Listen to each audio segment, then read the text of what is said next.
सम्माननीय अध्यक्षज्यू, आज हामी एउटा ऐतिहासिक अवसरमा नेपालको संविधानको दोस्रो संशोधन गर्न लागिरहेका छौं र नेपालको संविधानको यो दोस्रो संशोधन विधेयकलाई मेरो दल नेपाली कांग्रेस र आफ्ना तर्फबाट समेत समर्थन गर्ने व्यवहार सुरुमै अवगत गराउन चाहन्छु।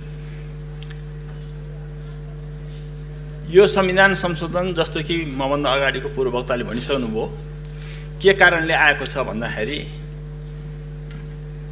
यसले चाहिँ हाम्रो छुटेको भूभाग जो नक्सामा राख्नुपर्ने थियो त्यो नक्सा जारी भएपछि त्यो अनुसारको संविधानमा रहेको निशान छापको नेपालको नक्सामा पनि संशोधन गर्नु पर्यो। त्यसकारणले गर्दाखेरि हामीले यो संशोधन गर्नुपर्ने कारण यो थियो र त्यही कारणले गर्दाखेरि आज हामी संविधान संशोधनको चाहिँ बसेका छौं, त्यसको पक्षमा उभिएका छौं। अनि किन उभियौं त हामी संविधान संशोधनमा यो नेपालको नक्साको चाहिँ यो पक्षमा किन उभियौं यसबारे म केही कुरा राख्न चाहन्छु। यो हाम्रो र भारतको बीचमा नेपालको पश्चिमी सिमाना अथवा दक्षिणी सिमाना पूर्वी सिमाना सबै चाहिँ के छ भने सुगौली सन्धिले तय गरे र विशेष गरेर अन्त अलिअलि हेरफेर पनि भएको छ, तर पश्चिमको सिमानाको सम्बन्धमा कुनै किसिमको विवाद छैन। र केमा विवाद छैन भन्दाखेरि त्यो चाहिँ काली नदी पश्चिम भारत भनेर भनिएको छ सिधा, त्यसमा दायाँ बायाँ कुरा छैन। भनेपछि काली नदी पूर्व के हो स्वतः नै नेपालको भूभाग हो। अब र त्यो कुरा चाहिँ के छ भने प्रमाणहरूको हकमा हामीले यति मात्रै भने पुग्छ। सुगौली सन्धि जारी भएपछि जतिवटा लस्करै चाहिँ त्यो 50औं वर्षसम्म जुन विभिन्न खालका नक्साहरू बने ती नक्साहरूले यो कुरालाई एकनासले लिम्पोधुराबाट चाहिँ तल झरेको खोला काली नदी हो भनेर भनेका छन्। र त्यसकारणले गर्दाखेरि यो काली नदीको पश्चिम भाग भारत र पूर्व भाग नेपाल भनेर भनेको हुनाले अहिलेको हाम्रो नक्सा नेपालको नक्सा के को जगमा भन्दाखेरि सुगौली सन्धिको जगमा उभिएको छ। र सुगौली सन्धि पछि पश्चिमको नक्सा हेरफेर गर्ने गरी विभिन्न शासकहरू विभिन्न प्रणालीहरू यो मुलुकमा गए, तर के छ भन्दाखेरि सुगौली सन्धि बाहेक अर्कोले हाम्रो सीमाको निर्धारण गर्दैन। यो कुरामा चाहिँ फेरि विवाद छैन। अनि यसै बीचमा यो 1962 को भारत चीनको युद्ध हुँदाखेरि भारत चाहिँ के छ भन्दाखेरि आफ्नो कारणवश ऊ त्यो नेपालको सीमामा आएर त्यहाँ एउटा सानो प्रहरी चौकी, यसलाई इन्डियन टिबेटन पुलिस भन्छन्, त्यो आएर बस्यो। त्यो अहिले विस्तृत भएको छ, त्यो अहिले हजारौंको संख्यामा छ। त त्यो चेकपोस्ट जुन बस्यो त्यो चाहिँ के छ भन्दाखेरि त्यो बसेको भूभागमा त्यति बेला पनि तिरोतिरान जनगणना देखि लिएर सबै कुरा चाहिँ कसले गरेछ भन्दाखेरि नेपालले नै गरेछ।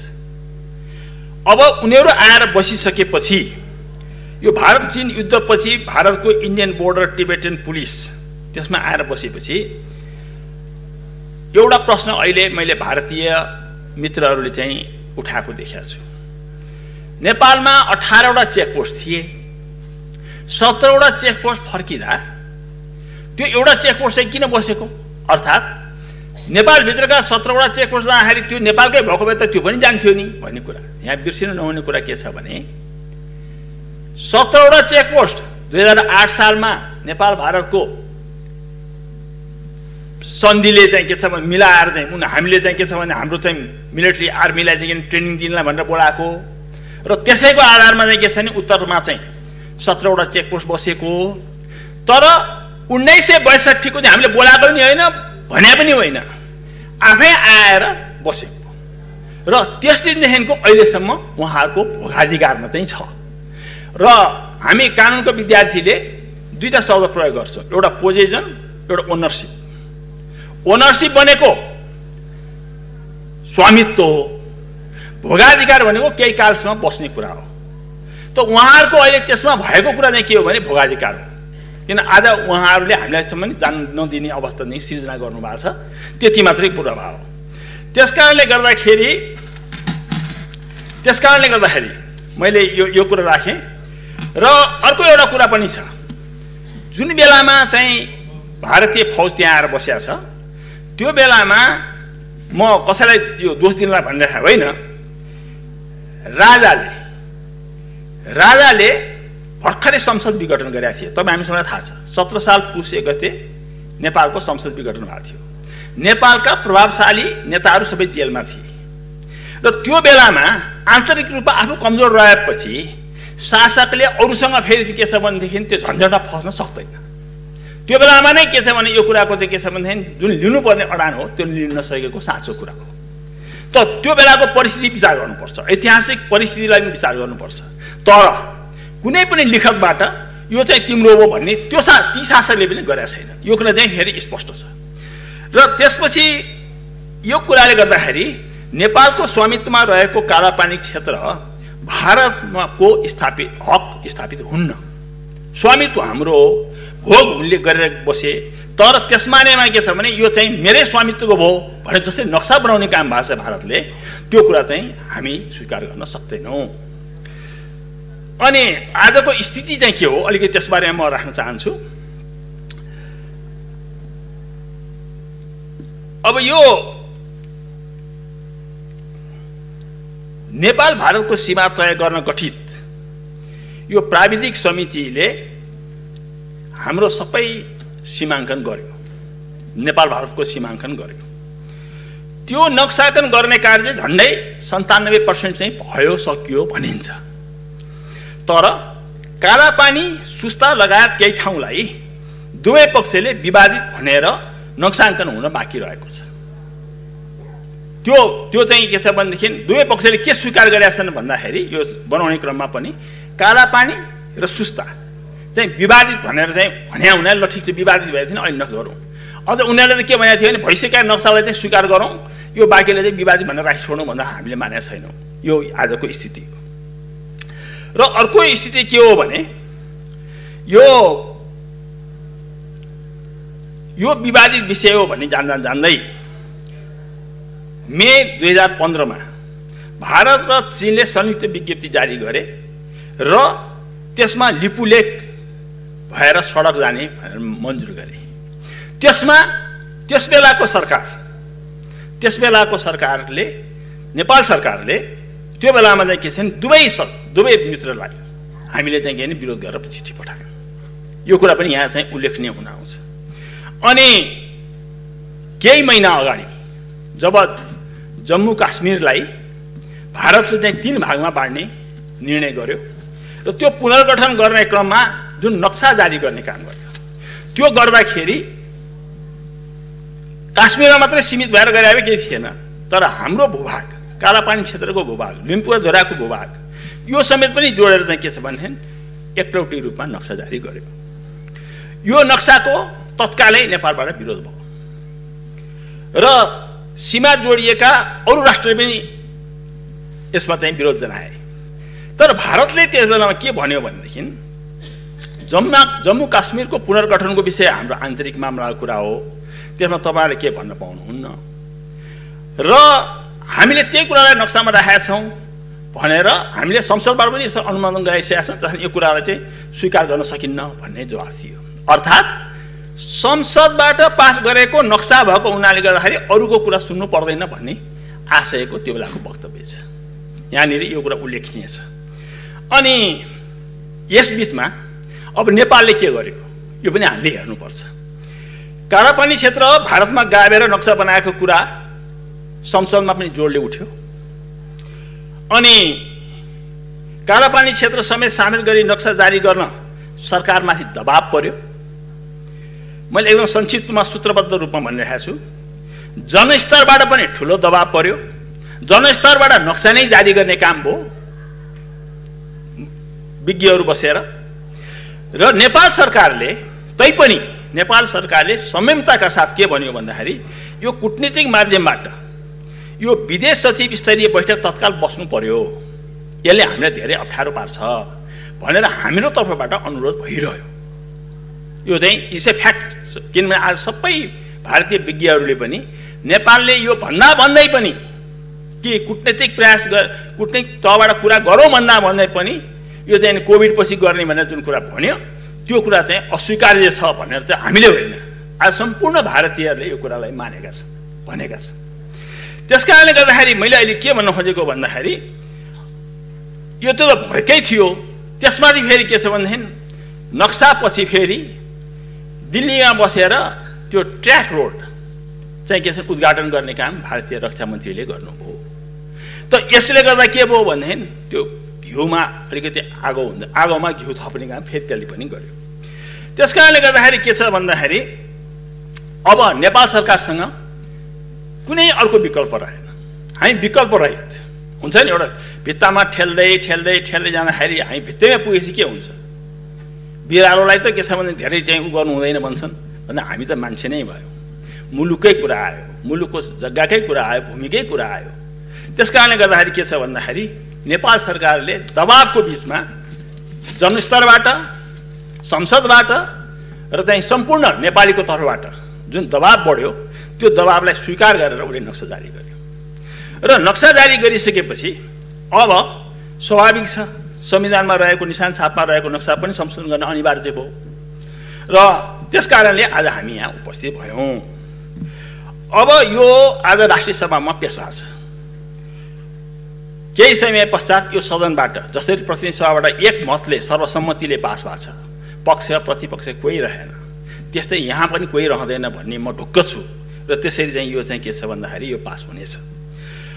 अब तर मैले यतिखेरै तपाईहरुसँग कतिले कुरा गरे होला नि, त्यो आफ्नो ठाउँमा सामान्य सदस्यहरू, सामान्य अध्यक्षज्यू, केही प्रश्नहरू चाहिँ के छ भनेदेखि यस बीचमा मसँग उठाइएका छन्। किनभने म संसदमा छु भनेर, म चाहिँ जनताको प्रतिनिधि भएको कारणले उठाइएका छन्। जस्तै कि के नक्सा संसदबाट पारित गर्न आवश्यक थियो? एउटा प्रश्न।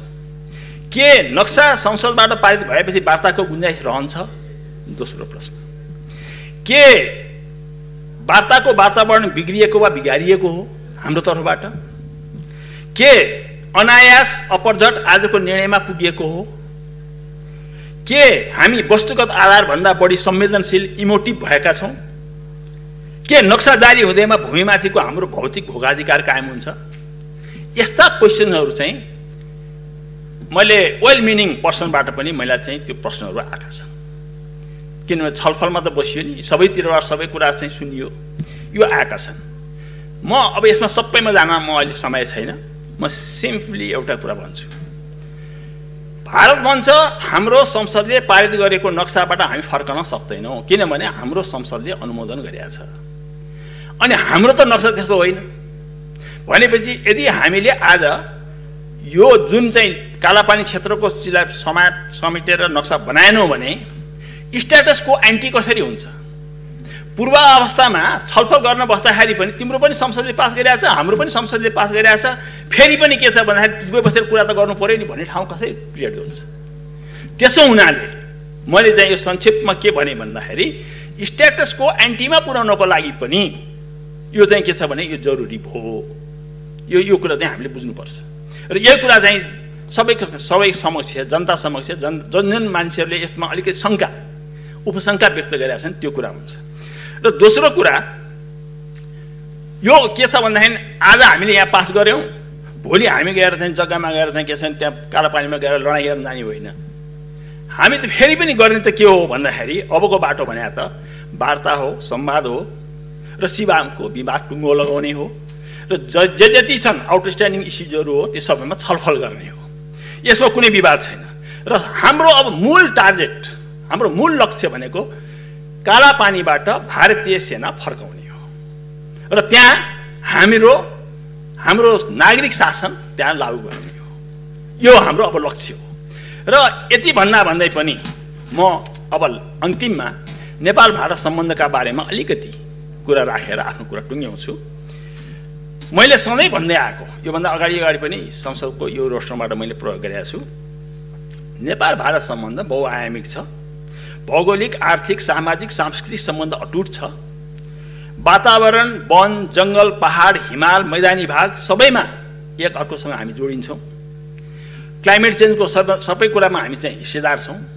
वातावरणको चाहिँ परिवर्तनको सबै हामी हिस्सेदार छौँ र सबैभन्दा ठुलो व्यापारिक साझेदार पनि आज पनि भारत नै हो।